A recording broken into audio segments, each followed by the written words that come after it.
مرج Dabiq کی جنگ 24 اگست 1516 عیسوی کو عثمانی سلطنت اور مملوک سلطنت کے درمیان لڑی گئی۔ عثمانی اور مملوک سلطنت میں تعلقات خراب ہونے کے بعد عثمانی سلطان سلیم اول نے مصر پر حملہ کرنے کا فیصلہ کیا اور شام اور مصر کی جانب پیش قدمی شروع کر دی۔ 1516 عیسوی میں شام میں حلب کے شمال میں مرج دابق کے مقام پر سلطان سلیم اور مملوک سلطان کانسو غوری کے درمیان مقابلہ ہوا۔ مملوکوں کو شکست ہوئی اور کانسو غوری اس جنگ میں مارے گئے۔ اس فتح کے نتیجے میں حمص، حما اور دمشق کے شہر سلطنت عثمانیہ میں شامل ہو گئے۔ مملوک قرون وسطیٰ میں مسلم خلفاء اور ایوبی سلاطین کے لیے خدمات سر انجام دینے والے مسلم سپاہی تھے۔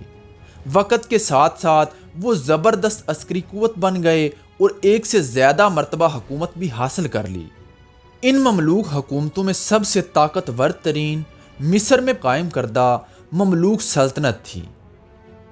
مصر میں مملوک سلطنت نے ایوبی سلطنت سے جنم لیا، جسے 1174 عیسوی میں عظیم مجاہد سلطان صلاح الدین ایوبی نے تشکیل دیا تھا۔ 1169 میں اپنے چچا شیرکو کی جانب سے دمشق کے سلطان نور الدین زنگی کے لیے مصر فتح کرنے کے بعد بیت المقدس کو فتح کیا اور سلطان صلاح الدین ایوبی نے مشرق وسطیٰ میں اپنے خاندان ایوبی کی گرفت کو مضبوط کر دیا۔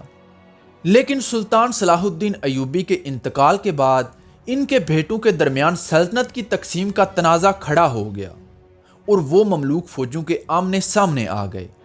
1200 عیسوی میں سلطان صلاح الدین ایوبی کے بھائی ملک العادل نے اپنے تمام بھائیوں اور بھتیجوں کو شکست دے کر سلطنت حاصل کر لی۔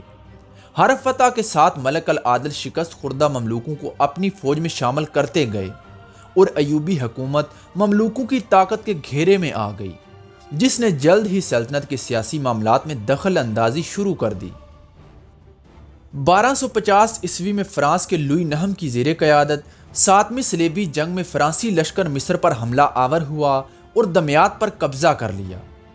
ایوبی سلطان الصالح ایوب کے انتقال پر سلطنت ان کے بیٹے توران شاہ اور ان کی بیوی ام خلیل کو ملی، جس نے مملوکوں کے تعاون سے فرانسیسیوں پر جوابی حملہ کیا اور بحری مملوکوں کے کمانڈر رکن الدین بیبرس نے لوئی نہم کی فوج کو شکست دی۔ مملوکوں نے مارچ 1250 عیسوی میں شاہ لوئی نہم کو گرفتار کر کے 4 لاکھ کا تاوان بھی حاصل کیا۔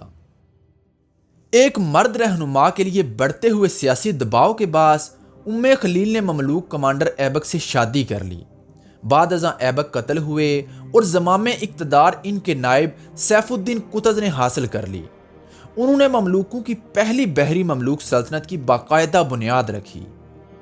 پہلی مملوک سلطنت کو بحری اس لیے کہا جاتا ہے کہ ان مملوکوں کا تعلق بحری افواج سے تھا، جن کا مرکز دریائے نیل کے جزیرے المنیال میں تھا۔ سیف الدین قطز کے دور حکومت میں ہی منگولوں نے بغداد کو نیست و نابود کرنے کے بعد 1258 میں دمشق پر قبضہ کر لیا۔ دمشق پر منگولوں کے قبضے کے بعد جب ہلاکو خان نے سیف الدین قطز سے ہتھیار ڈالنے کا مطالبہ کیا تو سیف الدین نے اس کے سفیروں کو قتل کر کے بیبرس کی مدد سے افواجیں روانہ کیں۔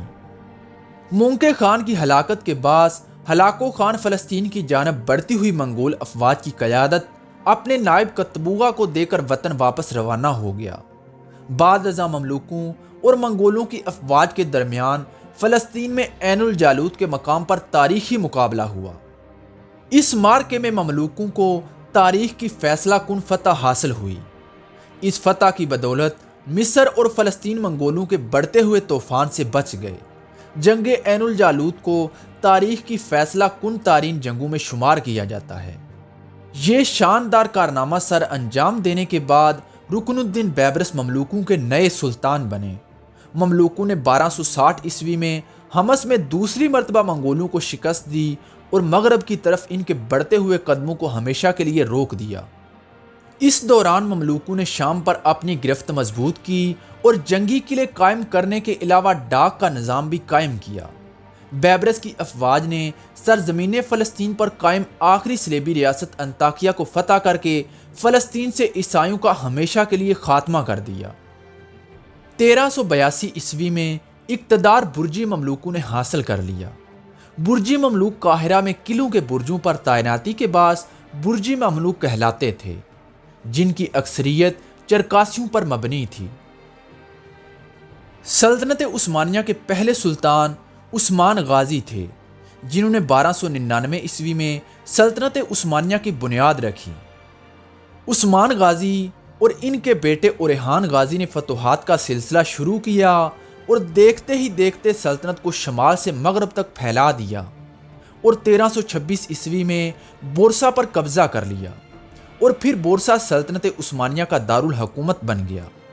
اس کے بعد عثمانیوں نے یورپ اور اناطولیہ دونوں طرف میں ہی فتوحات کا وہ سلسلہ شروع کیا جو آنے والے کئی سالوں تک جاری رہا۔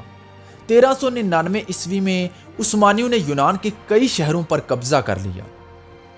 کسوو کی جنگ میں فتح حاصل کرنے کے بعد عثمانیوں کو یورپ تک اپنی سلطنت وسیع کرنے کا موقع مل گیا تھا۔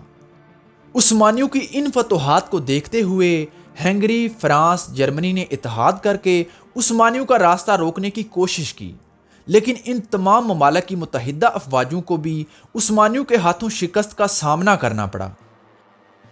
قرون وسطیٰ میں عثمانیوں نے سلطان بایزید یلدرم کی قیادت میں 1399 اور 1402 عیسوی کے درمیانی عرصے میں سلطنت عثمانیہ کی زمین کو دگنا کر دیا۔ اسی وجہ سے سلطان بایزید کو بایزید یلدرم کے نام سے یاد کیا جاتا ہے، لیکن اس کے بعد تیمور کے ہاتھوں بایزید یلدرم کی شکست کے بعد سلطنت عثمانیہ ایک مرتبہ پھر سے کمزور پڑ گئی۔ ایسے مشکل حالات میں محمد اول نے آگے بڑھ کر خانہ جنگی کا خاتمہ کیا اور ایک مرتبہ پھر عثمانیوں کو اپنے قدموں پر کھڑا کر دیا۔ 1430 سے 1450 عیسوی کے درمیانی عرصے میں محمد کے بیٹے مراد دوم نے تمام چھینے ہوئے علاقے بھی عثمانیوں کے لیے فتح کر لیے۔ مراد دوم کے بیٹے محمد فاتح نے صرف 21 سال کی عمر میں قسطنطنیہ کو 1453 میں فتح کر لیا۔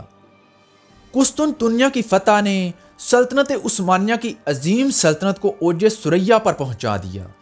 یہ دور سلطنت عثمانیہ کے عروج کا دور تھا۔ 15ویں اور 16ویں صدی عیسوی میں سلطنت عثمانیہ نے اپنی سب سے بڑی فتوحات حاصل کیں۔ 1512 عیسوی میں سلطان سلیم اول نے اپنے والد بایزید ثانی کو تخت سے اتارا اور خود حکومت سنبھال لی۔ قانون کے مطابق انہوں نے بھی تخت سنبھالتے ہی اپنے تمام بھائیوں اور بھتیجوں کو قتل کر ڈالا۔ سلطان سلیم اول سلطنت عثمانیہ کے عظیم ترین فاتحین میں سے ایک ہیں۔ ان کی خصوصیت یہ تھی کہ انہوں نے مغرب کی جانب پیش قدمی کرنے کے بجائے مشرق کو میدان جنگ بنایا، کیونکہ وہ یہ سمجھتے تھے کہ جب تک سلطنت عثمانیہ کے برابر میں صفوی اور مملوک حکومتیں قائم ہیں تب تک یورپ میں پیش قدمی نہیں کی جا سکتی، کیونکہ سلطان سلیم اول سے پہلے جب بھی کسی عثمانی سلطان نے یورپ میں پیش قدمی شروع کی تو ایشیا میں بغاوتیں کھڑی ہو جاتی تھیں، جس کی وجہ سے ان کو آگے بڑھنے کے بجائے ان بغاوتوں کو دبانے کے لیے پھر سے واپس ایشیا میں آنا پڑتا تھا۔ سلطان سلیم اول یہ چاہتے تھے کہ ان طاقتوں کو بالکل ختم کر کے یورپ میں پھر پیش قدمی کی جائے۔ 1514 عیسوی میں سلطان سلیم اول نے آگے بڑھ کر چلدران کی جنگ میں شاہ اسماعیل کو شکست دی اور صفویوں کے دارالحکومت تبریز پر قبضہ کر لیا۔ چلدران کی شکست کے بعد صفویوں کے دلوں میں عثمانیوں کے خلاف نفرت اور عداوت میں مزید اضافہ ہو گیا تھا اور وہ عثمانیوں کو نیچا دکھانے کے لیے مناسب موقع کی تلاش میں تھے۔ اس سے پہلے بھی صفوی مملوکوں کے ساتھ عثمانیوں کے خلاف ہاتھ ملا چکے تھے۔ چلدران کی فتح کے بعد سلطان سلیم اول نے مزید آگے پیش قدمی کرنے کے بجائے اپنے فتح کیے ہوئے علاقوں پر قبضہ مضبوط کرنے پر توجہ دی۔ چلدران کی فتح کے بعد آگے پیش قدمی نہ کرنے کی ایک بڑی وجہ تو یہ تھی کہ سلطان سلیم اول کی فوج آگے بڑھنے سے انکار کر چکی تھی، اور دوسری بڑی وجہ یہ تھی کہ صفوی مملوکوں کے ساتھ ہاتھ ملا چکے تھے۔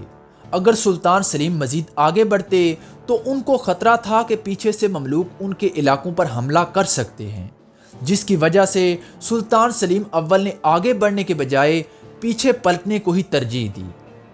صفویوں کو شکست دینے کے بعد سلطان سلیم اول نے ایک بات کو شدت سے محسوس کیا کہ مصر اور شام کو عثمانی سلطنت میں شامل کر کے مملوکوں کا خاتمہ کرنا بہت ضروری ہو گیا ہے۔ چلدران کی جنگ کے بعد عثمانی جاسوسوں نے مملوکوں کے کچھ ایسے خطوط پکڑے جو مملوکوں کا صفویوں کے ساتھ عثمانیوں کے خلاف ساتھ دینے کا پتہ دیتے تھے۔ مملوکوں کا ساتھ ملنے کے بعد شاہ اسماعیل صفوی عثمانی سلطنت کو پھر سے للکارنے لگا تھا۔ اسی وجہ سے مملوکوں اور عثمانیوں کے درمیان کئی بڑے مارکے پیش آئے۔ اس وقت سلطنت مملوک کا سلطان القانصو غوری تھا، جو ان تمام باغیوں کی طرفداری کر رہا تھا جو سلطان سلیم سے بھاگ کر مملوکوں کے پاس پناہ لے رہے تھے، جن میں سلطان سلیم اول کا بھائی امیر احمد بھی شامل تھا۔ اس کے علاوہ اس خطے میں رہتے ہوئے مملوکوں کے لیے یہ ضروری تھا کہ ان تین حکمت عملیوں میں سے ایک کو اپنائیں، یا تو وہ صفویوں کے خلاف عثمانیوں کا ساتھ دیں یا پھر عثمانیوں کے خلاف صفوی سلطنت کا ساتھ دیں، یا پھر مملوک سلطنت کے لیے یہ بہتر تھا کہ نہ تو وہ ان دونوں میں سے کسی کا ساتھ دیں اور نہ ہی کسی کے خلاف لڑیں۔ مملوکوں نے عثمانیوں کو یہ یقین دلایا کہ ہم اس جنگ میں غیر جانبدار رہیں گے، لیکن صفویوں کو انہوں نے یقین دلایا کہ ہم عثمانیوں کے خلاف تمہارے ساتھ ہیں۔ مملوک سلطانوں اور امیروں کی عام آدمی کے مقابلے میں شاہانہ طرز زندگی اختیار کرنے اور رعایا پر ظلم ڈھانے کی وجہ سے مصری عوام اپنے حکمرانوں سے نفرت کرنے لگی تھی، جس کے نتیجے میں مصر اور شام کی عوام اور علماء نے مل کر عثمانی سلطان کو مصر اور شام پر حملہ کرنے کی دعوت دی۔ ایک طرف تو مملوک سلطان صفویوں کے طرفدار تھے، جبکہ دوسری طرف عوام عثمانیوں کی طرفدار تھی۔ مملوک امیروں میں سے بھی والی حلب خیر بے اور جان برد غزالی عثمانیوں کے طرفدار تھے اور مملوکوں سے جان چھڑانا چاہتے تھے۔ سلطان سلیم اول نے مصر اور شام کی طرف پیش قدمی کرنے سے پہلے اتمام حجت کے طور پر مملوک سلطان قانصو غوری کی طرف اپنے قاصد روانہ کیے کہ وہ سلطنت عثمانیہ کی اطاعت قبول کر لیں تاکہ دونوں جانب سے خون خرابے کی نوبت ہی نہ آئے۔ لیکن مملوک سلطان قانصو غوری نے سلطان سلیم کے قاصدوں کو قید کر لیا۔ جب سلطان سلیم نے دیکھا کہ اب جنگ کے علاوہ کوئی بھی چارہ نہیں ہے تو وہ اپنی فوجیں لے کر شام کی طرف آگے بڑھنے لگے۔ دوسری طرف مملوک سلطان قانصو غوری بھی اپنی بھاری افواج کے ساتھ اپنے پیچھے تومان بیگ کو قائم مقام سلطان مقرر کر کے عثمانی فوج کے مقابلے کے لیے شام کی طرف آگے بڑھنے لگے۔ 24 اگست 1516 عیسوی میں حلب کے شمال میں واقع مرج دابق کے مقام پر دونوں افواج کا آمنا سامنا ہوا۔ مورخین میں ان دونوں فوجوں کی تعداد کو لے کر اختلاف پایا جاتا ہے۔ اکثر مورخین کے اندازے کے مطابق قانصو غوری کی فوج میں 20 سے 50 ہزار تک سپاہی تھے، جبکہ سلطان سلیم کی فوج میں 30 سے 60 ہزار تک کی نفری شامل تھی۔ مملوکوں کی گھڑ سوار فوج کافی ترتیب یافتہ تھی، لیکن ان کے پاس کسی قسم کا بھی جدید اسلحہ موجود نہ تھا، جبکہ ان کے مقابلے میں عثمانی فوج جدید ہتھیاروں سے لیس تھی، جن میں جدید قسم کی توپیں اور بندوقیں موجود تھیں۔ مملوک ان نئے ہتھیاروں کا استعمال کرنا اپنے لیے توہین سمجھتے تھے۔ وہ سمجھتے تھے کہ اصل بہادری تو یہ ہے کہ نیزوں اور تلواروں سے لڑا جائے۔ یہی وجہ تھی کہ جب فرانسیسیوں نے مملوک سلطانوں کو بندوقوں اور توپوں کی پیشکش کی تو مملوکوں نے اسے ٹھکرا دیا۔ مملوک سلطانوں کا یہی فیصلہ مملوک سلطنت کے خاتمے کا سبب بنا۔ بہرحال جب عثمانی اور مملوک فوجیں آمنے سامنے ہوئیں تو سلطان قانصو غوری نے اپنے لشکر کو 3 حصوں میں تقسیم کیا۔ مملوک لشکر کے قلب کی قیادت سلطان قانصو غوری نے اپنے پاس رکھی، جبکہ دائیں حصے کی قیادت انہوں نے دمشق کے گورنر کو دی اور بائیں حصے کی قیادت انہوں نے حلب کے گورنر کو دی۔ حلب کا گورنر وہی خیر بے ہے جس نے عثمانیوں کو شام اور مصر پر حملے کی دعوت دی تھی۔ دوسری طرف عثمانی فوج کے قلب کی قیادت سلطان سلیم اول خود کر رہے تھے، جبکہ ایک حصے کی قیادت سنان پاشا اور دوسرے حصے کی قیادت محمد پاشا کر رہے تھے۔ جنگ کی شروعات مملوکوں کی طرف سے ہوئی۔ مملوک فوج نے عثمانی فوج پر حملہ کر کے ان کو تہس نہس کر دیا اور عثمانی فوج پیچھے ہٹنے لگی۔ عثمانی فوج پیچھے ہٹتے ہٹتے اس مقام پر پہنچ گئی کہ مملوک فوج بالکل توپوں کے نشانے پر تھی۔ جیسے ہی مملوک فوج توپوں کے نشانے پر آئی تو عثمانی نے توپوں کے منہ کھول دیے، جس کی وجہ سے بہت سارے مملوک سپاہی توپوں کا نشانہ بن گئے۔ مملوک فوج کا ایک بہت بڑا حصہ کمک کے طور پر پیچھے رکھا گیا تھا، لیکن جب مملوک فوج کو کمک کی ضرورت پڑی تو اس دستے میں یہ افواہ پھیلا دی گئی کہ سلطان کانسو غوری نے یہ حکم دیا ہے کہ یہ دستہ جنگ سے گریز کرے، اور جو دستے پہلے سے جنگ میں موجود ہیں ان کو اپنی بہادری دکھانے کا موقع دے۔ اس کے ساتھ ہی مملوک فوج کا وہ حصہ جس کی قیادت خیر بے کر رہا تھا، اس نے اپنی زیر قیادت تمام فوج کو پیچھے ہٹنے کا حکم دے دیا۔ سلطان کانسو غوری نے اپنی بچی ہوئی فوج کے ساتھ عثمانیوں کا مقابلہ کرنے کی کوشش کی، لیکن وہ عثمانی فوج کے گھیرے میں آ گئے۔ مملوکوں کی پیادہ اور تازہ دم وہ فوج جس نے ابھی تک جنگ میں حصہ ہی نہیں لیا تھا، خیر بے نے اس کو بھی پیچھے بھاگنے کا حکم دے دیا اور کہا کہ ہم جنگ ہار چکے ہیں، جس کی وجہ سے مملوکوں نے راہ فرار اختیار کر لی، اور اس طرح اس جنگ میں عثمانیوں کو فتح حاصل ہوئی اور مملوکوں کو شکست کا منہ دیکھنا پڑا۔ اس جنگ میں سلطان کانسو غوری بھی اپنی جان سے ہاتھ دھو بیٹھے۔ اس جنگ میں فتح حاصل کرنے کے بعد سلطان سلیم آگے بڑھے اور آگے بڑھ کر بغیر کسی مزاحمت کے حلب پر قبضہ کر لیا، کیونکہ حلب کا گورنر پہلے سے ہی سلطان سلیم کے ساتھ مل چکا تھا، جس کی وجہ سے حلب میں عثمانیوں کو کسی قسم کی بھی مزاحمت کا سامنا نہیں کرنا پڑا۔ اس جنگ کے ساتھ ہی مملوکوں کا زوال شروع ہو گیا تھا اور بہت ہی تھوڑے عرصے میں عثمانیوں نے مصر پر بھی قبضہ کر لیا، اور اس کے بعد عثمانیوں نے مکہ اور مدینہ کو بھی اپنی قلمرو میں شامل کر لیا۔